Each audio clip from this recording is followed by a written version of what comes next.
রাসূলুল্লাহ সাল্লাল্লাহু আলাইহি ওয়াসাল্লাম বলেন, রিজাল্লাহি ফি রিজাল ওয়ালিদাইন ও শাকাতাল্লাহি ফি শাকাতিল ওয়ালিদাইন।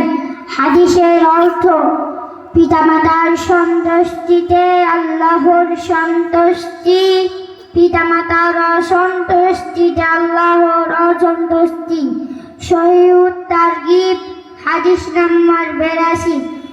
2 নম্বর হাদিস, রাসূলুল্লাহ সাল্লাল্লাহু আলাইহি ওয়াসাল্লাম বলেন, বাইনাল রাজুলি ওয়া বাইনাল শিরকি ওয়াল কুফরি তারকুস সালাত। হাদিসের অর্থ,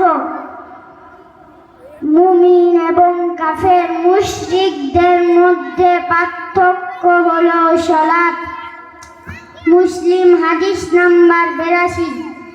3 নম্বর হাদিস, রাসূলুল্লাহ সাল্লাল্লাহু আলাইহি ওয়াসাল্লাম বলেন, লা ইউমিনু আহাদুকুম হাত্তা ইউহিব্বু আখিহি মা ইউহিব্বু লিনাফসিহি।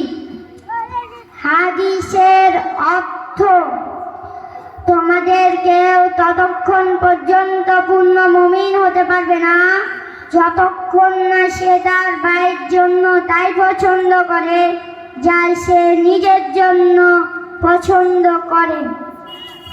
মুসলিম বুখারী হাদিস নাম্বার 13। আসসালামু আলাইকুম ওয়া রাহমাতুল্লাহি ওয়া বারাকাতুহু।